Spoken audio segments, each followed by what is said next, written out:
Hello students, welcome back this channel Mathema academy. Student, जैसे कि आपको पता, हम लोग ने लास्ट वीडियो के अंदर एक्सरसाइज मींस प्रैक्टिस सेट 2.6 का क्वेश्चन नंबर 5 तक का कंप्लीट कर लिए थे, जो हमारा क्वाड्रेटिक इक्वेशन का एप्लीकेशन था। आज हम लोग स्टूडेंट्स क्वाड्रेटिक इक्वेशन का जो प्रैक्टिस सेट 2.6 है वो पूरी तरह से कंप्लीट करेंगे। उसके साथ ही साथ हमारा क्वाड्रेटिक इक्वेशन भी पूरी तरह से कंप्लीट हो जाएगा, ठीक है। जो कि हम लोग ने अभी 3 टाइप का हम लोग ने यहाँ पे मेथड देखा हुआ है। That is first method is factorisation method, second method is complete square method, third method is by formula method. ये तीसरा मेथड जो स्टूडेंट्स, ये आपको फॉर्मूला हमेशा आप जब भी क्वाड्रेटिक इक्वेशन पढ़ेंगे या आपको बैचलर डिग्री में भी जाएंगे तो भी आपको यूज होने वाला है, ठीक है। तो आज हम लोग क्वेश्चन नंबर 6 से स्टार्ट करते हैं। क्वेश्चन नंबर 6 जरा ध्यान दीजिए, एप्लीकेशन के बेसिस पे तो क्वेश्चन आपको बड़े ही मिलने वाले। आपको वहां से इक्वेशन को एक्सट्रैक्ट करने का, और एक बार इक्वेशन एक्सट्रैक्ट हो गया, एक्सट्रैक्ट मतलब निकालने का है, और एक बार इक्वेशन निकल गया तो आप कोई भी मेथड से सॉल्व कीजिए। जो मैंने आपको प्रीवियस वीडियो के अंदर भी बताया था, क्या बताया था कि फैक्टराइजेशन मेथड से कीजिए, कंप्लीट स्क्वायर मेथड से अगर वो सॉल्व करने पे जैसा हो रहा है तो कंप्लीट स्क्वायर मेथड से भी कीजिए, वरना बाय फॉर्मूला मेथड से तो इजी होने वाला। कोई भी क्वेश्चन हो बाय फॉर्मूला मेथड से होगा। कंप्लीटिंग स्क्वायर मेथड में प्रॉब्लम है थोड़ा सा, वो क्या प्रॉब्लम है, वो 1/x का जो इश्यू है वो मैं आपको बताया था। लेकिन यहाँ पे जो फैक्टराइजेशन मेथड का जब रूट वाला क्वेश्चन आएगा तो फैक्टराइजेशन मेथड आप इतना इजी वे में आप रूट वाला क्वेश्चन सॉल्व नहीं कर सकते। इसलिए कोशिश कीजिए हमेशा बाय फॉर्मूला मेथड से क्वेश्चन को सॉल्व कीजिए, ठीक है। लेकिन फैक्टराइजेशन मेथड से हम लोग सॉल्व करेंगे तो भी चलेगा, लेकिन रूट वाला प्रॉब्लम आता है। कॉम्प्लेक्स नंबर का थोड़ा इशू आता है, माइनस प्लस का। कॉम्प्लेक्स नंबर क्या है वो भी मैं आपको बताऊंगा जब भी उसका टाइम आएगा। लेकिन अभी हम लोग क्वेश्चन नंबर 6, 7, 8, 9, 10 देखेंगे। इसके साथ ही हमारा प्रैक्टिस सेट 2.6 कंप्लीट करेंगे, ठीक है। तो क्वेश्चन नंबर 6 क्या है, यहाँ पे ध्यान दीजिए। मिस्टर कसम runs a small business of a making earthen pots. मतलब मिस्टर कसम कोई एक बंदा है, कोई एक व्यक्ति है जो एक स्मॉल बिजनेस, छोटा मतलब बिजनेस चलाता है। वो किसका बिजनेस है? Earthen pots. अर्थन पॉट मतलब मिट्टी के कटोरा बनाने का बिजनेस चलाता है, ठीक है। ये क्या करता है? He makes certain number of pots on daily basis. मतलब वो नंबर ऑफ पॉट्स मतलब इतना ज्यादा बनाता है। नंबर ऑफ पॉट्स मतलब कटोरा, नंबर ऑफ पॉट डेली बनाता है। कितना बनाता है उसकी अभी कोई काउंटिंग नहीं है, ठीक है। और क्या बोल रहा है यहाँ पे? Daily basis production cost of each pot is ₹40। मतलब वो एक पॉट जो बनाता है उसकी कीमत उसको 40 रुपए पड़ता है। मतलब इन केस क्या हुआ कि 40 रुपए के ऊपर ही वो मार्केट में बेचता होगा, बरोबर। क्योंकि उसका जो इनिशियल कॉस्ट है, जो उसको बनाने का प्रोडक्शन कॉस्ट है, वो कितना है? 40 रुपए। और वो 40 जो है more than the 10 times total number of pots have makes in 1 day. वो एक दिन में जितना भी बनाता है उसका वो 10 टाइम्स ज्यादा है, 10 टाइम्स ज्यादा। वो क्या क्वेश्चन अभी समझ में आएगा, ये इंपॉर्टेंट सेंटेंस है, ठीक है। क्या बोल रहा है? If production cost of all pots per day is 600 rupees. मतलब क्या है? वो जितना भी पॉट्स बनाता है उसका एक दिन का प्रोडक्शन कॉस्ट कितना है? एक दिन का जो उसकी पैसा उसमें लगता है पॉट्स में, कटोरे में कितना लगता है उसका? 600 रुपए लगते हैं, ठीक है। तो आपको निकालना क्या है? Find production cost of 1 pot. मतलब एक पॉट का प्रोडक्शन कॉस्ट क्या है, ये निकालना आपको। अब ये जो 40 था, ये प्रोडक्शन कॉस्ट एक पॉट का नहीं हो सकता। क्यों? क्योंकि यहाँ पे क्वेश्चन के अंदर बोला गया, मतलब ये कुछ और बोला है, ठीक है। वो भी देखते हैं हम लोग। 1 pot and number of pots he makes per day. मतलब क्या बताना है कि प्रोडक्शन कॉस्ट, एक पॉट का प्रोडक्शन कॉस्ट कितना है और वो एक दिन में कितना पॉट बनाता है। ये 2 क्वेश्चन हमको यहाँ पे दिखाया गया। क्या है कि एक पॉट का प्रोडक्शन कॉस्ट कितना है और एक दिन में भाई वो कितना बनाता है, ठीक है। क्योंकि यहाँ पे बताया नहीं है, उसने सिर्फ बोला certain number of pots on daily basis. वो daily certain number of pots बनाता है, कितना बनाता मालूम नहीं है। तो यहाँ पे हम लोग कंसिडर करेंगे लेट्स द कसम, क्योंकि कसम नाम है वहां पे इसका। लेट द कसम makes exports on daily basis. Okay, वो डेली मतलब एक्सपोर्ट बनाता है, उसका प्रोडक्शन कॉस्ट कितना अभी तक ये हमको मालूम नहीं है वो, लेकिन बनाता कितना है? एक्सपोर्ट्स बनाता है। अब देखिए क्या है, एक्सपोर्ट्स वो डेली बनाता है, मतलब वो पर डे की बात कर रहा है, ठीक है। अब एवरी कॉस्ट जो है पॉट का कितना होगा, यहां पे देखिए, each production cost of pots, each production cost of pots, ठीक है। पॉट की बात कर रहा है, अभी पॉट्स की बात कर रहा है मतलब अर्थन पॉट्स की बात कर रहा है, मिट्टी के कटोरी की बात कर रहा है, ठीक है। कितना होगा देखिए, क्या बोला था? 40 more than the 10 times total number of the pots.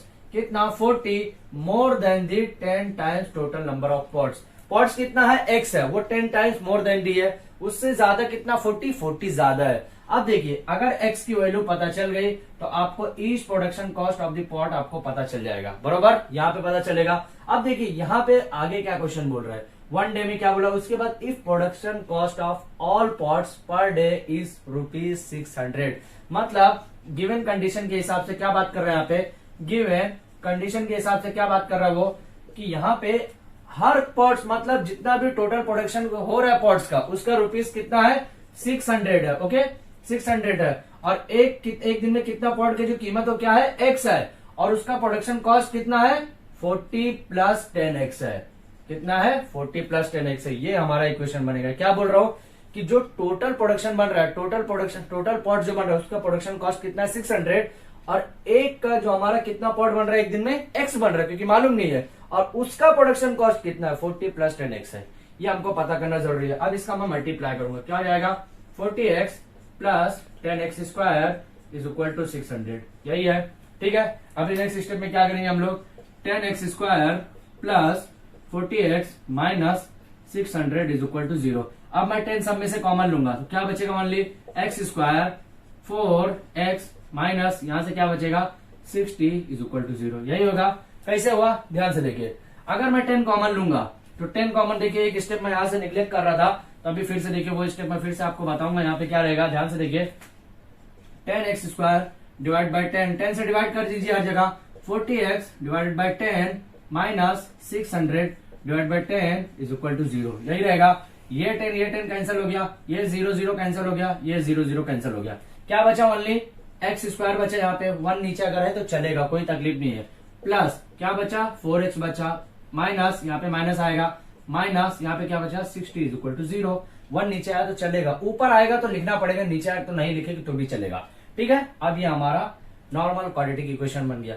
अगर ये आप फॉर्मूला मेथड से करेंगे तो भी आंसर आपका राइट आएगा, फैक्टराइजेशन मेथड से करेंगे तो भी आंसर आपका राइट आएगा, ठीक है। अभी क्या करेंगे, नेक्स्ट स्टेप देखिए क्या करेंगे, x², यहां तक तो ठीक है। अभी यहाँ पे क्या करेंगे, ध्यान से देखिए, यहाँ पे क्या करेंगे, अभी हम लोग x², ये 4 को आपको 2 पार्ट में ऐसा करना मल्टीप्लाई जो आपका 60 हो जाए, और यहाँ पे प्लस माइनस करने के बाद 4 हो जाए। अभी हम लोग इसको क्या कर सकते हैं, ध्यान से देखिए, 10x - 6x - 60 = 0 कर सकते हैं। देखिए 10 में से 6 जाएगा, कितना बचेगा, 4 बचेगा, और 10 × 6 = 60 हो जाएगा, ऑटोमेटिक वही हो जाएगा, बरोबर। अभी क्या करेंगे, सेम x कॉमन लिया मैंने, x + 10 बचा रिमेनिंग। यहाँ पे कितना लिया मैंने, 6 कॉमन लिया, क्योंकि यहाँ पे जितना इतना ही लाना है, तो मैं 6 अगर कॉमन लूंगा तो यहाँ पे भी x + 10 हो जाएगा = 0। तो यहाँ पे 2 ब्रैकेट है, सेम मैं क्या करूंगा, एक ही ब्रैकेट के लूंगा, x + 10, यहाँ पे कितना हो जाएगा, x - 6 = 0। अब यहाँ पे कितना बचेगा, x + 10 = 0 और x - 6 = 0, बराबर। अब देखिए यहाँ पे कितना हो जाएगा, x = -10, ओके। दूसरा क्या हो जाएगा, x = 6 हो जाएगा, बराबर। तो x = -6 is not acceptable. Acceptable क्यों नहीं है, क्योंकि देखिए भाई जो पॉट बन रहा है वो माइनस में नहीं बन रहा, कुछ ना कुछ तो 1-2 पॉट तो बन रहा होगा ना, प्लस मान लीजिए बन ही नहीं रहा होगा तो 0 बना होगा तो 0 इज ऑल्सो पॉजिटिव, तो माइनस में तो नहीं रहेगा। तो हमारा फाइनल आंसर क्या होगा, x = 6। मतलब क्या पता चला कि हमारा जो डेली पॉट्स बनता है कितना बनता है, यहाँ पे हम लोग लिखेंगे, क्या लिखेंगे, कसम makes 6 pots on per day. Per day वो कितना बनाता है, 6 पॉट बनाता है, बरोबर। और उसका प्रोडक्शन कॉस्ट कितना होता है, each pot having production cost is कितना रहेगा, इसका आप मल्टीप्लाई कीजिए, कितना हो जाएगा, 40 + 10 × 6 कितना हो जाएगा, यहाँ पे मल्टीप्लाई करके लिख लीजिए, 10 6 कितना हो गया, 60, और 60 50 कितना हो जाता है, 100, मतलब कितना हो गया, 100 रुपीज आएगा, और 6 पॉट वो डेली बनाता है। इसके साथ ही हमारा क्वेश्चन नंबर 6 कंप्लीट हो गया है। आप इसका स्क्रीनशॉट ले लीजिए ताकि मैं क्वेश्चन नंबर 7 की तरफ फॉरवर्ड कर सकूं। आप देखिए स्टूडेंट्स, हमारा क्वेश्चन नंबर जो 7 है, ये आपने सुना होगा 12th में एक सब्जेक्ट होता है फिजिक्स। आपने ये ऐसा सुना होगा कि भाई 12th में जब हम लोग जाएंगे 11th 12th में तो आपको फिजिक्स, केमिस्ट्री, बायोलॉजी, मैथ्स ऐसा कुछ पढ़ना पड़ेगा। तो फिजिक्स भी आपने सब्जेक्ट सुना होगा, ठीक है। वो सब्जेक्ट से रिलेटेड ये क्वेश्चन है, ठीक है। तो आपको जो बेसिक है यहाँ पे फॉर्मूला लगेगा कौन सा, वेलोसिटी का एक फॉर्मूला है जो बेसिक फॉर्मूला है, लेकिन कॉन्सेप्चुअल पूरा यहाँ पे फिजिक्स का दिया हुआ। कैसा, ध्यान से देखिए क्या बोल रहा है, प्रति travels bye boat 36 kilometre down stream and back in 8 hours. क्या बोल रहा है कि प्रत्येक कोई डिस्टेंस ट्रैवल करता है वो बाय बोट से, बोट से मतलब नाव से, जो नाव चलती है ना पानी में, नाव से वो कितना करता है, मान लीजिए वो करता है 36 किलोमीटर। कितना? 36 किलोमीटर। अब इसमें एक चीज ध्यान दीजिए कि down stream and back, down stream मतलब पानी के बहाव जैसा गिर रहा है। मान लीजिए पानी जो है ऐसा ऐसा बह रहा है, पानी जो ऐसा ऐसा बह रहा है ऊपर से नीचे, उसके बहाव में उसने कितना ट्रेवल किया? 36 किलोमीटर ट्रेवल किया। और से वो रिटर्न जो गया है यहां से यहां तक का, वो 8 घंटे में रिटर्न गया है। ठीक है, मतलब वो 36 किलोमीटर को रिटर्न उसने 8 आवर्स में कंप्लीट किया, मतलब 8 घंटे में कंप्लीट किया है। अब देखिए यहाँ पे इंपॉर्टेंट स्टिक, यहाँ पे इंपॉर्टेंट लॉजिक क्या मिल रहा है? If the speed of the boat in still water is 12 kilometre पर आवर्स। अगर मान लीजिए वो क्या बोला है कि अगर बोट की जो स्पीड है जिससे वो ट्रेवल किया था, उसकी स्पीड जो है बोट की वो कितना है? 12 किलोमीटर पर आवर्स। मतलब वो 1 घंटा अगर कंटिन्यू चलेगा तो 12 किलोमीटर उसकी स्पीड अचीव हो जाएगी बोट से, मतलब नाव से। तो क्या बोल रहा है? Find the speed of water current. Water current मतलब करंट बोले तो बिजली की बात नहीं हो रही है, जो घर में पावर सप्लाई होते हैं उसकी नहीं, मतलब वाटर जो पानी की जो स्पीड है वो आपको पता लगाने का है कि पानी की स्पीड कितनी है। भाई चलो स्पीड जो ना बोलेंगे सर इसमें पानी की स्पीड पता लगाने की क्या जरूरत है? भाई बोला है तो करना पड़ेगा आपको। अब देखिए करना क्या है, यहाँ पे करना क्या है। फॉर एग्जाम्पल मान लेते हैं हम लोग, let the speed of water current is x। क्या है? Water current is x। पूरा सबको आप x ही मानेंगे तो भी चलेगा, कोई तकलीफ नहीं है। ठीक है, अब देखिए यहाँ पे क्या है कि 36 किलोमीटर उसने डाउन स्ट्रीम किया है। क्या बोल रहा हूँ? 36 किलोमीटर डाउन स्ट्रीम किया है, तो 36 किलोमीटर अप स्ट्रीम भी तो करेगा, क्योंकि अगर ऊपर से नीचे आए तो नीचे से ऊपर भी तो उसको जाना पड़ेगा। तो यहाँ पे टाइम ट्रेवल का कॉन्सेप्ट आता है। अब एक फॉर्मूला आपको पता होगा, ये फॉर्मूला आपने 10th में स्टार्ट किया होगा, आपने साइंस में पढ़ा होगा। क्या पढ़ा होगा कि वेलोसिटी इज इक्वल टू होता है डिस्टेंस अपॉन टाइम। ये आपने पढ़ा होगा। क्या पढ़ा होगा? Velocity is equal to distance upon time. Hindi में क्या पढ़ेंगे? वेग इज इक्वल टू दूरी बटे समय। क्या पढ़ेंगे इसको उर्दू में? वेलोसिटी को रफ्तार इज इक्वल टू क्या पढ़ेंगे? फासला बटे समय। यही है, उर्दू में क्या पढ़ेंगे? रफ्तार इज इक्वल टू फासला बटे समय। हिंदी में क्या पढ़ेंगे? वेग इज इक्वल टू दूरी बटे समय। बरोबर यही पढ़ने का है। वक्त, टाइम को वक्त उर्दू में बोलते हैं, हिंदी में समय बोलते हैं। इंग्लिश में क्या है? Velocity is equal to distance upon time. यही पढ़ने का आपको। अब आपको पता क्या लगाने का? Speed of the water. अगर मैं ये फॉर्मूले को ऐसा लिख सकता हूं क्या? डिस्टेंस ऐसा लिख सकता हूं क्या? Time is equal to distance upon velocity. Okay, लिख सकता हूं, बिल्कुल लिख सकता हूं। ये मैंने चेंज कर दिया, टाइम को इधर लेके गया, वेलोसिटी को इधर लेके गया। अब ये हमारा इंपॉर्टेंट फॉर्मूला है, इसको मैंने इक्वेशन नंबर 1 दे दिया। मेरे को दोनों का टाइम पता लगाने का। ठीक है, यहाँ पे क्या कर दिया? Let the speed of water. अब क्या करेंगे यहाँ पे करंट जो हम लोग ने किया था ना वाटर का, ये x जो है स्पीड किस में निकालेंगे हम लोग? किलोमीटर पर आवर्स में। ओके, पर आवर्स। HR लिखेंगे तो भी चलेगा, h लिखेंगे तो भी चलेगा। अब देखिए यहाँ पे क्या लिखेंगे? यहाँ पे हमारा क्या लिखेंगे? Speed of the boat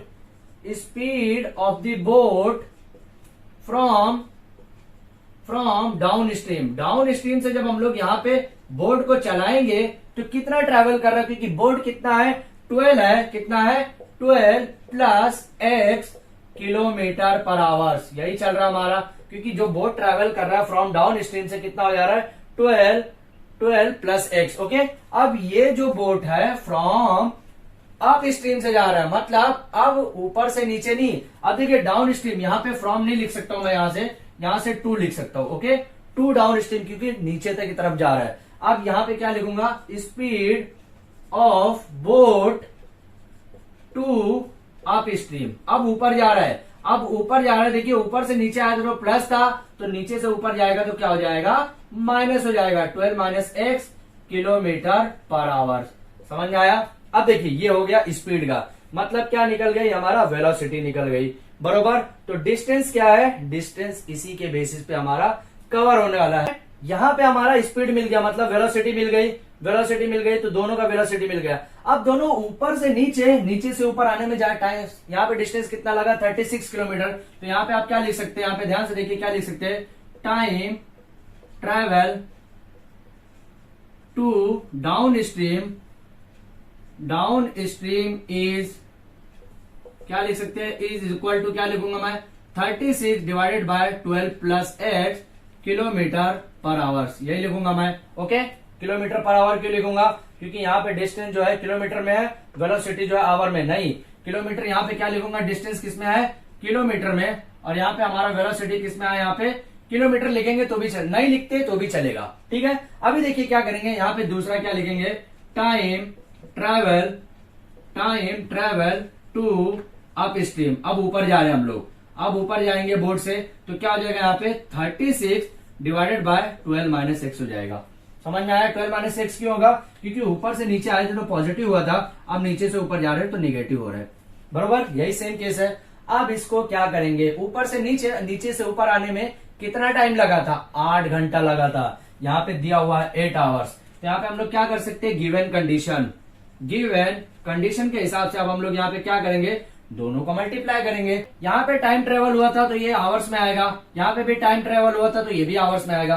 given condition के हिसाब से 36 डिवाइडेड बाय 12 प्लस एक्स करूंगा, क्योंकि ऊपर से नीचे आ रहा है, अभी नीचे से ऊपर जा रहा है, तो इसको एडिशन ही करना पड़ेगा आपको। 12 minus x is equal to, कितना टाइम लगा था, 8 आवर्स। ऊपर से नीचे आने में भी 8 आवर्स, नीचे से ऊपर जाने में भी 8 आवर्स लगा है अकॉर्डिंग टू दिस कंडीशन। अब यहाँ पे आप 36 यहाँ पे मैंने कॉमन निकाल लिया, क्या बचे यहाँ पे 1 divide by 12 plus x plus 1 divide by 12 minus x, यही बचा है, इज इक्वल टू 8, यही बचा हमारा। देखिए ये क्वेश्चन थोड़ा सा टिपिकल क्वेश्चन जाने, क्योंकि ये फिजिक्स से रिलेटेड है। अभी क्या करेंगे यहाँ पे, ध्यान से देखिए क्या करेंगे, यहाँ पे क्रॉस मल्टीप्लीकेशन करेंगे, तो 12 minus x plus 12 plus x divided by, क्या करेंगे 12 plus x into 12 minus x is equal to 8 divided by 36, क्योंकि 36 मल्टीप्लाई में राइट साइड में जाएगा, क्या हो जाएगा, डिवाइड में हो जाएगा। अभी देखिए एक फॉर्मूला मैंने आपको बताया था, क्या फॉर्मूला बताया था, याद होगा आपको, एक फॉर्मूला मैंने स्टार्ट में ये भी फॉर्मूला बताया था, क्या बताया था, कि जब ए स्क्वायर माइनस बी स्क्वायर आया तो कैसा लिख सकते हैं, ए प्लस बी इंटू ए माइनस बी भी लिख सकते हैं। देखिए ये कंडीशन अभी क्रिएट हो गई है, ए प्लस बी आया, यहाँ पे ए माइनस बी है, तो इसके लिए क्या लिखेंगे, ए स्क्वायर माइनस बी स्क्वायर, मतलब 12 का स्क्वायर करेंगे तो कितना हो जाएगा, 144 हो जाएगा, माइनस एक्स स्क्वायर हो जाएगा। समझ में आया कैसा हुआ, नहीं समझा तो फिर से देखिए, 12 का स्क्वायर किया मैंने, कितना किया, 12 का स्क्वायर करूंगा, क्यों, क्योंकि ए स्क्वायर माइनस बी स्क्वायर का फॉर्मूला लगेगा। यहाँ पे क्या हो गया, plus x minus x cancel हो गया, 12 कितना हो गया, 24 हो गया। समझ में आया, 24 हो गया, तो 8 डिवाइड बाय 36 बचा। अभी देखिए कितना हो गया, 24 डिवाइड बाय 12 का स्क्वायर करूंगा, कितना हो गया, 144 माइनस एक्स स्क्वायर, ये 36 जो है यहाँ पे चले गया मल्टीप्लाई में, इज इक्वल टू 8 बचा। समझ में आया, इज इक्वल टू 8 बचा। अभी क्या करूंगा मैं, ये 8 जो है मल्टीप्लाई में है तो इधर जाएगा, डिवाइड में हो जाएगा, कितना आ जाएगा, 24 36 डिवाइड बाय 8, और ये डिवाइड में पूरा टर्म है, ये राइट साइड में जाएगा, मल्टीप्लाई में हो जाएगा। समझ में आया अभी। अब देखिए इसको हम लोग कैंसिल करेंगे, 8 1 जा 8, 8 3 जा 24। समझ में आया। अभी क्या करेंगे, ध्यान से देखिए, माइनस एक्स स्क्वायर है, यहाँ पे ध्यान से देखिए, ये फॉर्मूला आप लिख लीजिए फिर से एक बार। अभी क्या करेंगे इसके बाद, यहाँ पे देखिए माइनस एक्स स्क्वायर है, इधर जाएगा प्लस एक्स स्क्वायर हो गया, और क्या बचा यहाँ पे प्लस, यहाँ पे प्लस 3 इंटू 36, ये 144 है, यहाँ पे जाएगा माइनस 144 हो जाएगा। समझ में आया, नहीं समझा तो देखिए 3 इंटू 36, ये पार्ट बचा, एक्स स्क्वायर 144 प्लस में था, इधर गया माइनस में हो गया। अभी क्या करेंगे, एक्स स्क्वायर इसका प्लस माइनस करना है, क्या हो जाएगा, 3 6 जा 18, 3 3 जा 9, और एक 10 हो जाएगा, प्लस माइनस 144। समझ में आया। अब 108 144 में जाएगा तो कितना बचेगा, कितना बचेगा, 36 बचेगा। कितना बचेगा, x square is equal to 36 हो जाएगा, तो x is equal to plus minus 6 होता है जब हम लोग निकालेंगे इसका। ठीक है, तो अभी आप ये पार्ट का स्क्रीनशॉट ले लीजिए, यहाँ पे आपको समझ में आ जाएगा कि एक्चुअल में हमको निकालना क्या था, क्या निकालना था, ये आपको समझ में आ गया होगा। X is equal to x square का जो हम लोग स्क्वायर रूट लेंगे तो 36 का 6 आता है, मतलब एक्स इज इक्वल टू 6 और x is equal to minus 6, ये दो पार्ट में हमारा आएगा। ठीक है, तो हम माइनस में तो नहीं ले सकते क्योंकि x is equal to minus 6 is not acceptable, is not acceptable. ठीक है, समझ में आया। अभी देखिए उसके आगे क्या करेंगे, नॉट एक्सेप्टेबल हो गया तो मतलब क्या पता चला, एक्स इज इक्वल टू 6 ही हमारा मेन आंसर है। लेकिन निकालना क्या था हमको, find the speed of water current. तो हमारा यहाँ पे क्या लिखेंगे, therefore the speed of the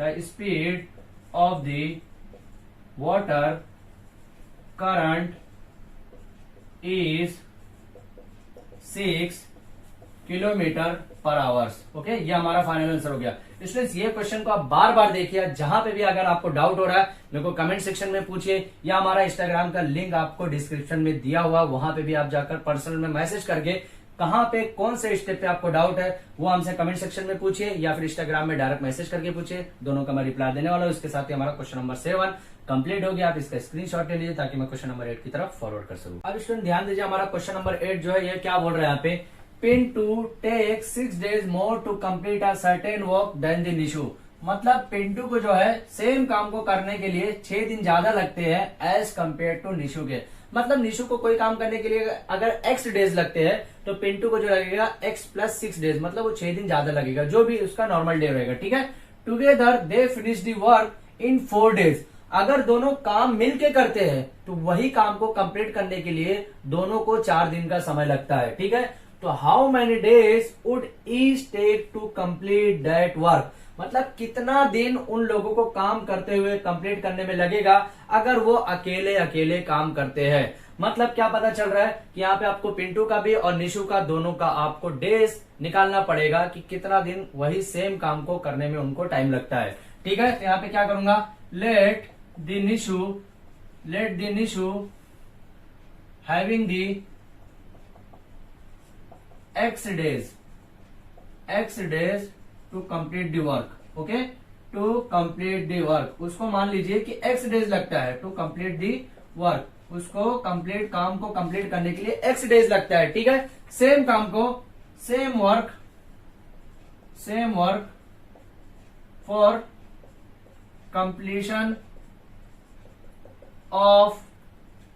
completion by Pintu is, क्योंकि पिंटू के द्वारा कितना किया जाता है, x + 6 डेज किया जाता है। ठीक है, अब मान लीजिए एक काम को, वही काम को एक दिन में करने के लिए for one day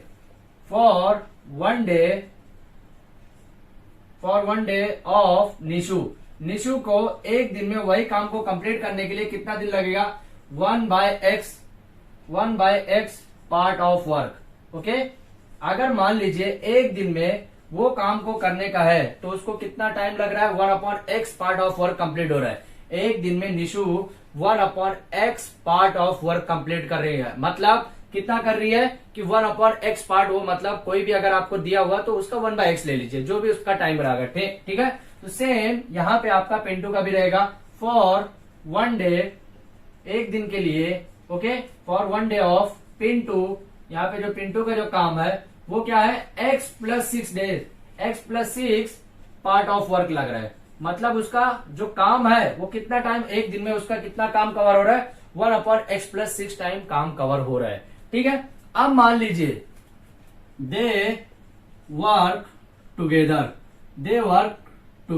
okay, they work together in 4 days. अगर वो 4 दिन में काम कंप्लीट करेंगे तो कितना दिन अब देखिए स्टूडेंट्स, यहाँ पे हमारा टोटल नंबर, अगर वो दोनों काम करते हैं, पिंटू और निशु दोनों एक साथ काम करते हैं, तो क्या हो जाएगा, 1/x + 1/x + 6, और ये 1/4 हो जाएगा। क्यों, क्योंकि ये 4 डेज जो है, अगर ये नीचे भी आपको 1/x के फॉर्म में, तो ये 1/4 के फॉर्म में ही जाने वाला है। ये क्वेश्चन भी थोड़ा सा लॉजिकल क्वेश्चन, ये आपको दिमाग में रखने का है। अभी देखिए क्या हो जाएगा, यहाँ पे x + 6 + x divided by x क्या हो जाएगा, x + 6 हो जाएगा। ओके, क्रॉस मल्टीप्लीकेशन करने का इज इक्वल टू 1/4। ठीक है, अब इसको कैसे लिख सकता हूं मैं, यहाँ पे 2x + 6 डिवाइडेड बाय, इसको मल्टीप्लाई करूंगा x² + 6x is equal to 1/4। अगर मैं आप देखिए ये नीचे वाला अगर मैं ऊपर करता हूं तो ये पार्ट भी नीचे से ऊपर जाएगा।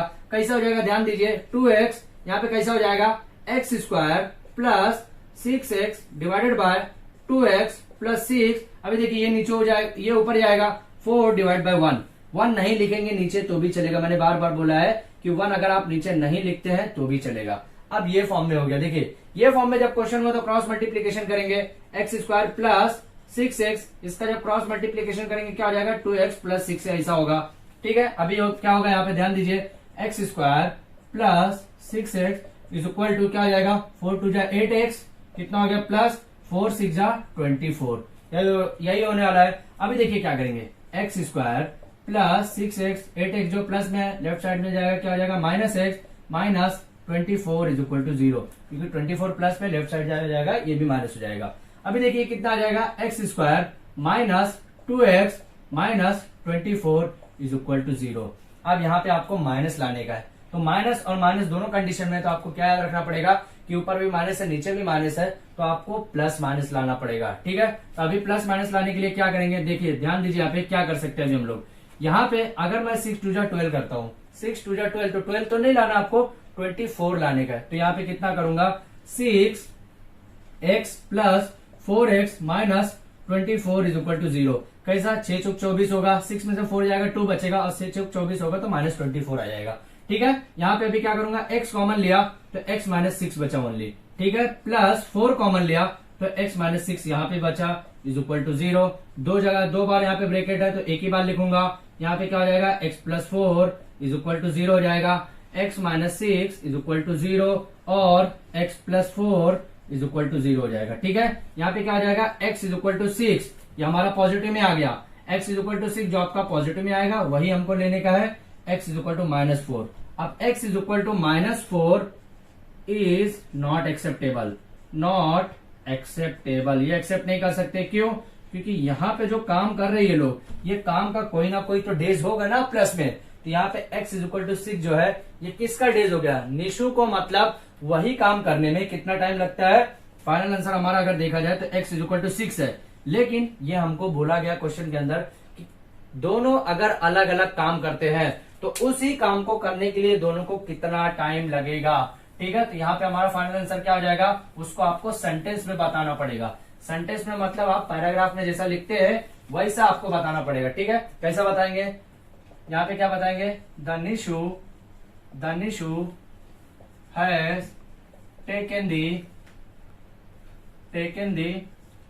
कितना 6 days to complete the work, मतलब उसको कितना टाइम लग रहा है, 6 दिन लग रहा है वही काम को कंप्लीट करने के लिए, कंप्लीट दी वर्क। और यहाँ पे और क्या लिखेंगे, देयरफॉर करके पिंटू, अब पिंटू को 6 दिन ज्यादा लग रहा था, कितना 6 days ज्यादा लग रहा था, तो 6 कितना हो गया, पिंटू हैज, यहाँ पे हैज लगेगा कि हैव लगेगा, यहाँ पे हैज एंड चलेगा, पिंटू हैज टेकिंग दी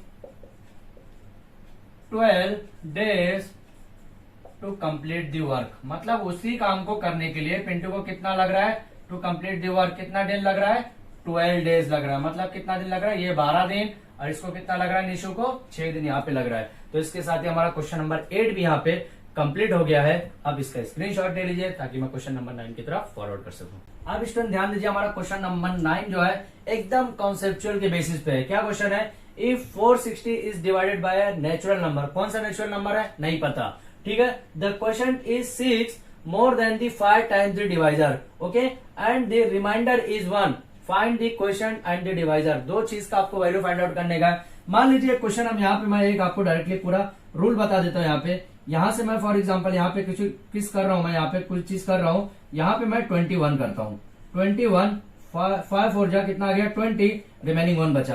तो ये जो हमारा कहलाएगा, ये हमारा कहलाएगा डिवाइजर। क्या कहलाएगा ये, डिविजर बोलिए, डिवाइजर आपका जो भी प्रोनाउंसिएशन है चलेगा। ये क्या कहलाएगा, क्वोशंट, ओके, क्या कहलाएगा, क्वोशंट। इंग्लिश का प्रोनाउंसिएशन मैथ्स में कोई लेना देना नहीं है, इंग्लिश आपकी वीक है तो भी चलेगा, मैथ्स ऑटोमेटिक आएगा। ठीक है, ये हमारा क्या हो गया 21, डेट इज कॉल्ड, क्या हो गया, डिवाइडेंड, क्या हो गया, डिवाइडेंड, ओके, डिवाइडेंड। ये क्या हो गया, रिमाइंडर, क्या बच गया ये हमारा रिमाइंडर, ओके। अब देखिए ये पूरा 4 जो बेसिस है इसी पे ही हमारा पूरा खेल टिका हुआ है। मतलब यहाँ पे 460 डिवाइडेंट है, जो आपको कोई भी एक नेचुरल नंबर से आपको डिवाइड किया गया है, उसका होने के बाद रिमाइंडर कितना बचा है, 1 बचा है। क्वोशंट कितना आया, 6 आया, ये भी हमारे पास है, ये भी है और ये भी है। रिमेनिंग क्या बचा हमारा, डिविजर बचा, और क्या बचा है, क्वोशंट भी बचा। क्वोशंट तो हमारा 6 टाइम्स 6 मोर देन बताया, उसने थोड़ा सा लॉजिक में दिया, क्वोशंट भी नहीं बताया। मतलब क्या निकालना है आपको, ये निकालने का है, और क्या निकालने का, ये निकालने का, डिविजर एंड क्वोशंट निकालने का है। चलिए ये भी फाइंड आउट कर लेते हैं हम लोग। यहाँ पे सबसे पहले फाइंड आउट क्या करेंगे, let the divisor is x, x मान लीजिए इसका कितना दिया हुआ है, x दिया हुआ है। अब वी नो दैट, ये हमको फॉर्मूला पता है, क्या फॉर्मूला पता है, वी नो दैट, क्या फॉर्मूला पता है कि dividend is equal to quotient multiply divisor plus remainder. ये हमारे को फॉर्मूला पता है, अगर नहीं पता है तो अब पता कर लीजिए। क्या था? Dividend is equal to quotient multiply divisor plus remainder, यही होता है। ठीक है, अब डिवाइडेंड कितना दिया हुआ है? डिवाइडेंड मतलब किसको मैंने बोला?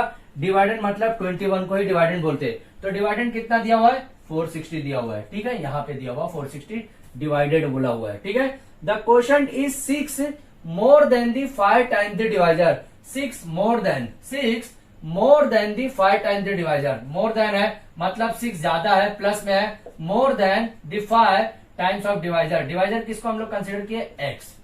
समझ में आया? यही है, 6 प्लस है। अब प्लस है कि मल्टीप्लाई है, ये पता होना जरूरी है। ठीक है, अब देखिए कैसे पता चलेगा। यहाँ पे क्वोशेंट क्या बोला है? Quotient is 6 more then the 5 times. 6 more then the 5 times the divisor. Divisor क्या था? x था, तो ये हमारा क्वोशेंट का रूल हो गया। इनटू डिवाइजर कितना हम लोग ने माना? x प्लस रिमाइंडर कितना दिया हुआ है? रिमाइंडर दिया 1। ये हमारा डायरेक्टली रूल फॉर्मूले के अंदर बैठ गया। अभी फॉर्मूले के अंदर बैठा तो इसको हम लोग अच्छे से करते हैं। 460 इज इक्वल टू क्या आ गया? x कितना जाएगा? 6x plus 5x square plus 1, यही होने वाला है। बरोबर। अभी देखिए क्या करेंगे, 5x स्क्वायर अपनी जगह पे रखेंगे, 6x भी अपनी जगह पे रखेंगे, ये प्लस 1 है, ये भी अपनी जगह पे रख रहे हैं, और 460 जो है ये प्लस है, लेफ्ट साइड में जाएगा क्या हो जाएगा? माइनस हो जाएगा, 460 जीरो हो जाएगा। 5x स्क्वायर क्या बचेगा? प्लस 6x, यहाँ पे कितना आ गया? Minus 459 is equal to 0। ये थोड़ा सा टिपिकल होने वाला, क्यों? क्योंकि यहाँ पे डिजिट थोड़ी सी बड़ी है। क्या करते हैं हम लोग यहाँ पे? माइनस 459 इंटू 5 करते हैं, डिवाइडेड बाय कितना लाना है आपको? 6 लाने का है, प्लस में 6 लाने का। इसका कितना आ रहा वैल्यू ये भी चेक कर ले रहे हम लोग। माइनस 459 डिवाइड मल्टीप्लाइड बाय 5 कितना आएगा? 5 9 जा 45, कितना हो गया? 4 5 5 जा 25, कितना हो गया? 25 4 कितना हो गया? 29 5 4 जा कितना हो गया? 20 और 2 22 आ गया, मतलब 2295 इतना दिया हुआ है। मतलब आपको हमारा यहाँ पे कितना लाना है? 2295 लाने गए। ठीक है, अभी मैं यहाँ पे मेरे को एक कैलकुलेशन डायरेक्टली मैं यहाँ पे करूंगा। 45 51 का कैलकुलेशन करूंगा। 155 144 5 5 जा 25, कितना हो गया? 5 4 जा 20 और 2 22, कितना हो गया? 5 4 5 9 2 2 2 2 9 5। तो यहाँ पे अगर मैं करूंगा डायरेक्टली, मेरे को कैलकुलेशन याद है 45 और 51 का करने का मेरे को। ठीक है, ये आपको कैसे पता चलेगा? जब आप इसकी प्रैक्टिस करेंगे। बड़ी वैल्यू को आप जितनी प्रैक्टिस करेंगे आपके लिए उतना ही फायदा होने वाला है। ठीक है, अब देखिए 45 प्लस माइनस कैसे लेने का आपको? यहाँ पे आप प्लस लेंगे, यहाँ पे आप माइनस लेंगे, यहाँ पे प्लस लेंगे। 51 का आप प्लस लेंगे 45, क्योंकि यहाँ पे प्लस 6 चाहिए आपको। तो इसके अलावा भी हम लोग क्या लिख सकते हैं? यहाँ पे देखिए next step, 5x square plus 51x minus 45x minus 245x minus यहाँ पे कितना आ जाएगा? 495 नहीं 459 इज इक्वल टू 0, यही आने वाला है बिल्कुल। अभी देखिए यहाँ पे मैं कॉमन कितना लूंगा? यहाँ पे मेरे को कॉमन कितना लेना पड़ेगा? ये कैसे पता चलेगा? ये देखिए, अभी यहाँ पे अगर मैं x कॉमन लेता हूँ, x ओनली कॉमन लूंगा, तो यहाँ पे क्या बचेगा हमारा? 5x प्लस 51 बचेगा। ओके, यहाँ पे कितना कॉमन लूंगा मैं कि मेरा 5x यहाँ पे बचे? यहाँ पे मैं 9 कॉमन लूंगा। कितना लूंगा? 9 कॉमन लूंगा। तो 9 फायदा कितना होता है? 9 1 जा 9, देखिए 9 करने में 9 18 9 27 9 36 9 5 45 ऐसा पढ़ते हैं हम लोग। ठीक है, तो 9 फायदा कितना हो गया? 45, 5x बचा यहाँ पे। और क्या यहाँ पे? अब देखिए यहाँ पे 51 459 को 51 यहाँ पर 451 को 459 को आप 9 से डिवाइड कीजिए, आपका 51 आना चाहिए। कितना आएगा? देखिए 9 5 जा 45 और 9 1 जा 9, तो 51 ही आएगा ऑलरेडी, क्योंकि इसका कैलकुलेशन अगर यहाँ पे आपने कॉमन ले लिया, ये सेम है तो ये भी सेम ही आएगा। ये क्वेश्चन थोड़ा सा टिपिकल जा रहा है। ठीक है, अभी देखिए क्या करेंगे? 5x प्लस 51 एक ब्रैकेट के अंदर करेंगे, दूसरा क्या मिल जाएगा? x minus 9 is equal to 0 मिल जाएगा। समझ में आया? अभी तो क्या हो गया? 5x plus 51 is equal to 0 और x minus 9 is equal to 0। ठीक है, तो यहाँ पे कितना आ जाएगा? x is equal to minus 51 divide by 5 हो जाएगा। क्यों? क्योंकि प्लस 51 है, राइट साइड में जाएगा माइनस, ये मल्टीप्लाई दोनों के बीच में है, राइट साइड में जाएगा डिवाइड। ओके, यहाँ पे कितना आ जाएगा? x is equal to 9। अब हो गया, देखिए अब यहाँ पे जो हमारा माइनस है, ये माइनस तो नेचुरल नंबर तो आएगा नहीं, क्योंकि यहाँ पे क्या बोला? 460 divided by a natural number. तो natural number negative is never, negative can never natural number. Okay, क्योंकि नेगेटिव वैल्यू को कभी भी हम लोग नेचुरल नंबर नहीं बोलते हैं। निगेटिव, यहाँ पे आप क्या लिखेंगे, निगेटिव वैल्यू। ओके, तो यहाँ पे हमारा डायरेक्टली फाइनल आंसर क्या मिलेगा, x इज इक्वल टू 9। अब आप निकालना क्या, हमको क्वेश्चन निकालने का है, तो क्वेश्चन यहाँ पे x इज इक्वल टू 9, तो यहाँ पे आप क्या लिखेंगे, यहाँ पे क्या लिखेंगे, द क्वेश्चन इज, अब क्वेश्चन हमारा फॉर्म में दिया हुआ, किसके फॉर्म में दिया हुआ, इसके फॉर्म में, तो 6 फाइजा कितना हो गया, 6 फाइजा नहीं 9 दिया हुआ, तो 9 फाइजा कितना हो गया, 9 फाइव कितना होता है, 9 का मल्टीप्लाई करके ले लीजिए यहाँ पे, 9 फाइजा कितना होता है 45, 45 और 45 6 कितना होगा 51, तो the question is 51 and divisor कितना आएगा, डायरेक्टली 9 आएगा। That is your final answer. ये हमारा फाइनल आंसर कंप्लीट हुआ। इस क्वेश्चन को थोड़ा सा आपको फॉर्मूले के बेसिस पे, लेकिन यहां से आने के बाद इसको समझना बहुत ज्यादा इंपॉर्टेंट है। कैसे करने का है ये मैं आपको और अच्छे से नेक्स्ट वीडियो में जरूर बताऊंगा। तब तक आप इसका स्क्रीनशॉट ले लीजिए ताकि मैं आज के वीडियो का लास्ट क्वेश्चन की तरफ फॉरवर्ड कर सकूं। क्वेश्चन नंबर जो 10 है, ये क्वेश्चन अलग प्रॉपर्टी खुद से रखता है। देखिए क्वेश्चन क्या है, इन द गिवन ट्रेपेजियम। अब ये ट्रेपेजियम आप पहली बार सुन रहे होंगे, क्या है, एबीसीडी। ट्रेपेजियम एक एबीसीडी है जो यहाँ पे फिगर दिया हुआ है, ठीक है। ए बी, ये दो लाइन ऐसे क्या शो करता है, A B is parallel to C D, मतलब ये जो ए बी है वो सी डी के इक्वल है, ऐसा पैरेलल वो शो कर रहा है, ठीक है। यहाँ पे क्या बोल रहा है, it's area is 33 centimetre square, find the length of the four side. मतलब यहाँ पे क्या बोल रहा है कि लेंथ आपको फाइंड आउट करने का फोर साइड। फोर साइड क्या है यहाँ पे, ए बी और क्या है, B C, C D, D A, ये आपको फोर साइड का लेंथ फाइंड आउट करने का from the information given in the figure. मतलब इंफॉर्मेशन जो फिगर के अंदर दिया हुआ है उसी से आपको फाइंड आउट करने का है। तो चलिए यहाँ पे मैं यहाँ पे डायरेक्टली क्या लिखूंगा, गिवन डेटा। गिवन डेटा में क्या दिया हुआ है, सबसे पहले कि ट्रेपेजियम ऑफ, यहाँ पे क्या लिखूंगा, trapezium of A B C D है, उसके अंदर क्या दिया हुआ है कि A B parallel to C D. Okay, A B parallel to C D directly दिया हुआ है। वहां पे उसके बाद क्या दिया हुआ है कि A B is equal to x centimetre.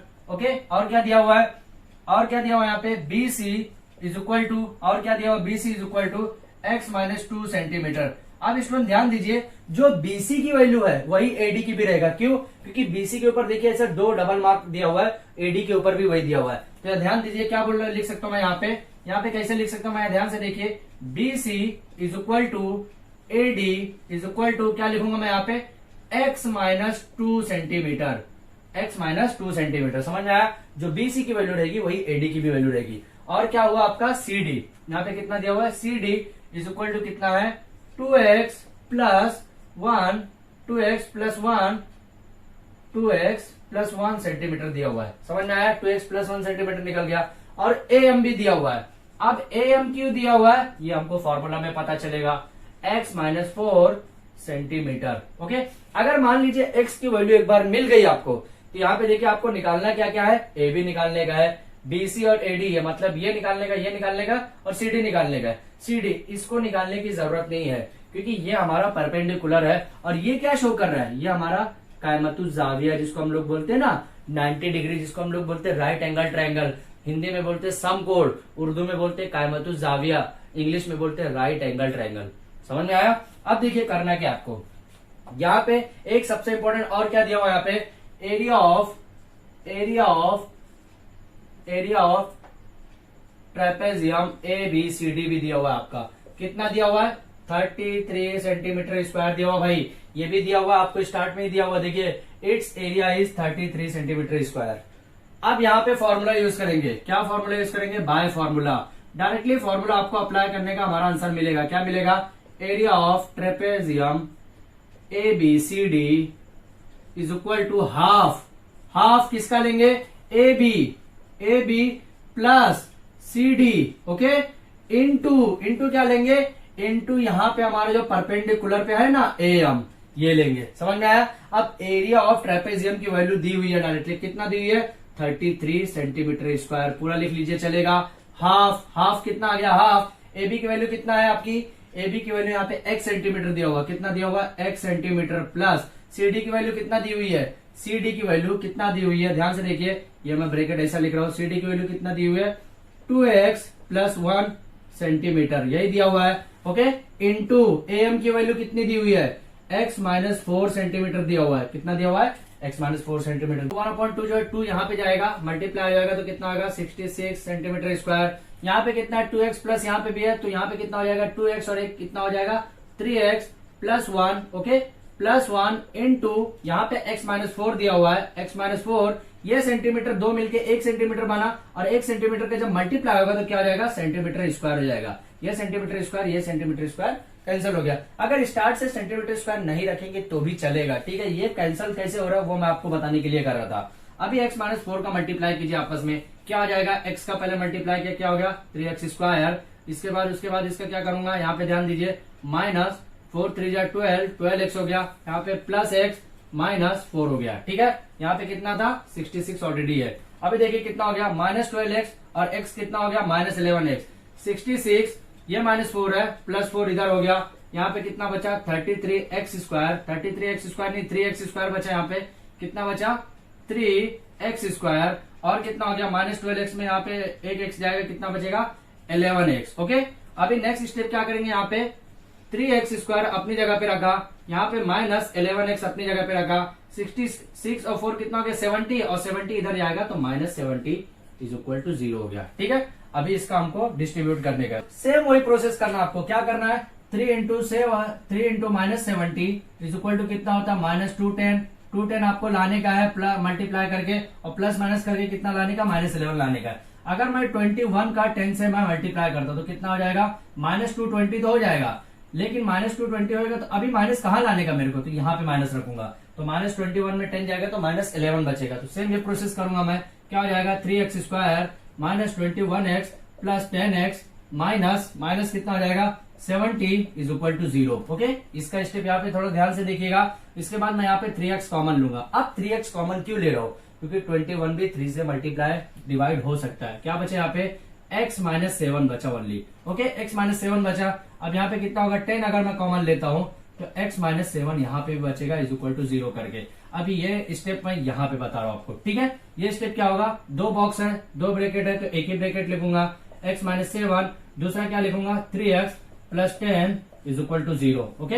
अभी क्या हो जाएगा x minus 7 is equal to 0, दूसरा क्या हो जाएगा 3x is equal to minus 10। तो ये हमको तो एक्सेप्ट ही नहीं करना है, तो हमको लेना क्या है x इज इक्वल टू 7 लेने का। क्या लेने का है x इज इक्वल टू 7। अब हमको निकालना क्या क्या था, ध्यान से देखिए निकालना क्या क्या था, ab इज इक्वल टू, तो हमारा फाइनल आंसर क्या लिखेगा देयरफॉर, यहाँ पे हमारा आंसर लिख रहा हूं मैं, आंसर क्या लिख रहा हूँ ध्यान से देखिए, आंसर क्या लिख रहा हूँ ab इज इक्वल टू हमको आंसर क्या आता है x सेंटीमीटर, मतलब कितना आ गया 7 सेंटीमीटर बरोबर। BC is equal to AD कितना था, BC is equal to AD, मतलब x जो भी वैल्यू रहती है उसमें 2 माइनस करते तो 7 में से 2 जाएगा तो कितना बचेगा 5 सेंटीमीटर हो गया बरोबर। अभी तीसरा आंसर देखते हैं यहाँ पे हमारा क्या मिलेगा। तीसरा आंसर क्या चाहिए था हमको, CD चाहिए था, इसकी वैल्यू 2x प्लस 1, तो x कितना है यहाँ पे 7 है, 7 2 जा 14 और एक 15, मतलब CD इज इक्वल टू कितना मिल गया 15 सेंटीमीटर मिल गया। यही हमारा फाइनल आंसर हो गया। देखिए एक वैल्यू ये हो गया, 2 और 3 साइड हो गया, 4 साइड ही हमको निकालना था। तो इंपॉर्टेंट ये स्टूडेंट्स इस टाइप के क्वेश्चन को किया कैसे जाए, तो आपको इस टाइप के क्वेश्चन का फॉर्मूला पता होना चाहिए। जो मैंने यहाँ पे फॉर्मूला यूज किया है ये फॉर्मूला सबसे इंपॉर्टेंट है। ये फॉर्मूला अगर नहीं आएगा तो इस टाइप का क्वेश्चन आप कभी भी सॉल्व नहीं कर सकते। और अभी आप 10th के लेवल पे, अभी आपकी मेच्योरिटी बन रही है, मतलब अभी आप सीख सकते हैं, अभी आप सीखने के स्टेज पे है। अगर आप अभी सीख लेंगे तो आपको 11th-12th में जरा भी प्रॉब्लम नहीं होने वाली है, ठीक है। तो हमारा क्वाड्रेटिक इक्वेशन प्रैक्टिस सेट 2.6 के साथ ही ये चैप्टर भी कंप्लीट हो गया है। अभी हम लोग नेक्स्ट लेक्चर जो लेंगे वो हमारा arithmetic progression that is called AP और GP that is called geometric progression क्या होता है और कैसे उसको सॉल्व किया जाता है, वो सब हम लोग देखने वाले हैं नेक्स्ट वीडियो और नेक्स्ट लेक्चर के अंदर ही, ठीक है। तो जो स्टूडेंट ने अभी तक हमारे चैनल को सब्सक्राइब नहीं किया है तो प्लीज हमारे चैनल को सब्सक्राइब कीजिए और अपने फ्रेंड सर्कल को भी सेंड कीजिए, ताकि वो भी क्वाड्रेटिक इक्वेशन के एप्लीकेशन को कैसे सॉल्व करने का है उनको भी अच्छे से पता हो सके। Thank you.